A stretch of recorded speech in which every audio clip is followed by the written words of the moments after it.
lagi dahil para sa ilaha ug hangtod napili jud ang napulo.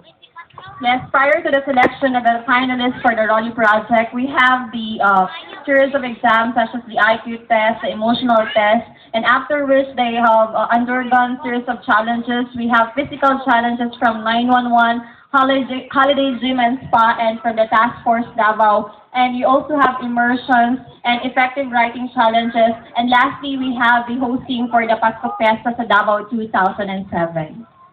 Yan, yon. So, summer. Kabalo ko, si Sam. Palakpakan natin si Sam.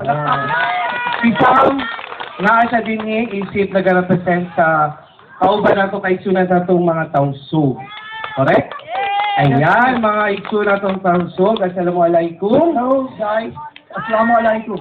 Ayan. Summer, pwede ba masaysay nimo unsa gitong mga challenges nga naagihan ninyo o isip usa sa mga finalists unsa gitong imong nalisdan?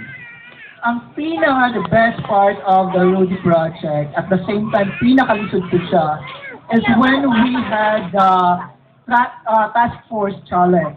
Sa dihang nag-military training me or nakaagi me sa military training.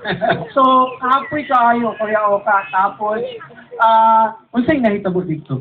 ang naitabo dito, Kuya Oka, is the typical training of the task force people. Kaya gipaagi jud me from the lapok to the muakyat sa bundok, maggapel, maghimo og tent, maglungag. Kami mismo mangita sa mga pagkaon na mubitbit dito sa tent o kumanta.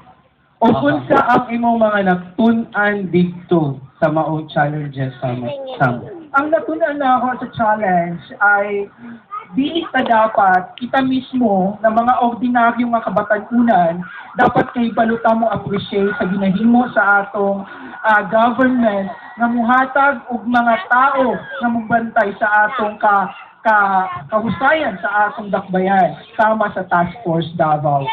Oh, okay. No? Very well said kaayo, di ba?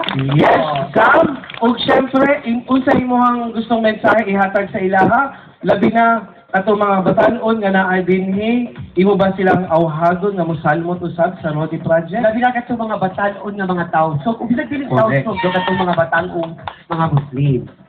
Daghang talento ang naa sa mga Muslims. Kinahanglan lamang igawas nato, kinahanglan patunayan nato nga naatay mahatag sa atong dakbayan, sa atong society, sa atong nasod. We need to appreciate what we have and need to value it, nourish it, to be a value also to our nation. That's all. Okay, palakpakan natin si Sam.